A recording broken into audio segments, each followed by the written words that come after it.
to Matera. Matera. Matera matibay.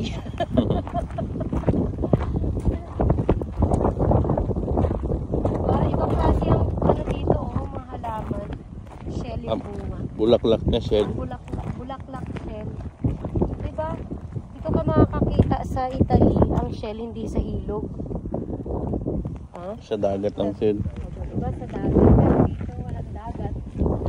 Nasa puno ang shell. Matera.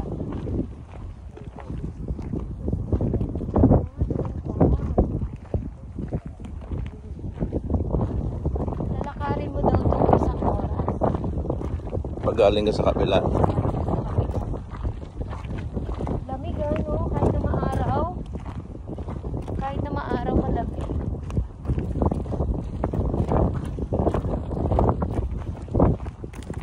Naba ako na yung medyas ko, nakakahiya. Hindi, pantay. Gusto niyo ba makita? Gusto ko kasi maging lokal, kaya medyas ko kanina ganyan. Yan.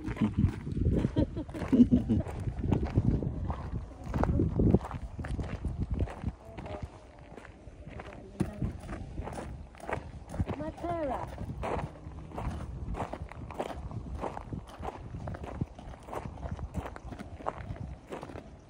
Ano nila de? Anong tawag sa ganitong bundok? Ha? Anong tawag sa mga ganitong bundok? Yung ganito. Pwede ka rin doon, pero mas malalim na.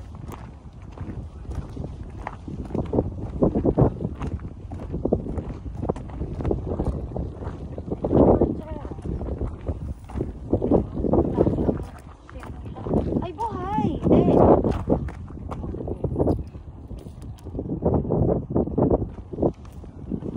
Yung shell. Bulaklak ng halaman dito shell. Bulaklak ng halaman, shell.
Ang halaman doon.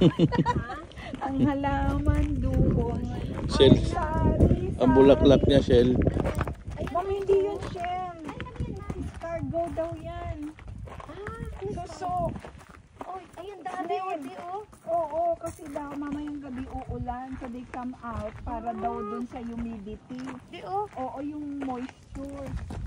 Suso daw yan, suso. Pero di ba ano? Ang suso, di ba ma'am, sa ilog lang? Ilog yan? Hindi ba? Dito daw yan. Tinanong din ng kuya, kala mo kung ano. So now this is a natural cave, and this cave in the Middle Ages, about 1,000 years ago, was transformed into a rock church. So a church in a cave. This cave later became a sheepfold, so some shepherds living inside with animals. And now no more sheepfolds, the cave is closed. But the surprise is that I have the key. So we can enter. Tingnan mo, sir. Oh, legal ka. Oh. Tingnan mo. Suso. Niya siya. So nga, ma'am. Ito na yun. Oo. Here. Ay. Ah, galing sila sa ilog, de. Oo. Tinravel nila mula doon. Umakyat Baka isang taon sila bago nakaakyat dito. Kaya, Galing na sa ilog, umakyat pa dito. umakyat sila. That's also written on.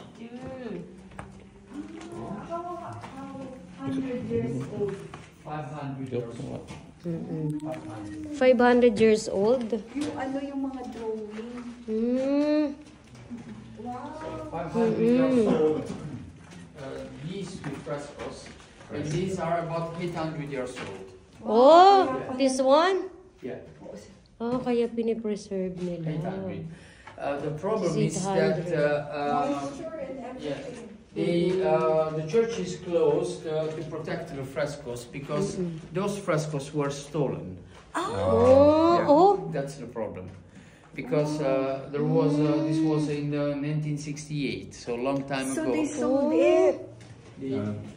They stole Kaya. the fresco, which is a hammer, and some people were able to detach the faces of the fresco and to steal them. They were brought to Germany because the guy was a German guy who was visiting the Sassi in the 60s. In the 60s, the Sassi were abandoned. So we are talking of the time when people had been evacuated, so they were moved into the new city. So the Sassi were just a ghost town, and this part all around. So people were not farming so much like in the past because they had changed their habits. So they were working in some Ito, new start na companies. nilang anuhin, Also, ma'am. people had Ang emigrated, garden. they had moved to US or Northern Europe. O kasi mahal yan, ma'am. Antique na. Oo. Shepherds here living. So this was a place where they stayed at night with the goats, with the sheep. The shepherds were overnighting, but they were not destroying the frescoes. They had respect of the frescoes. But during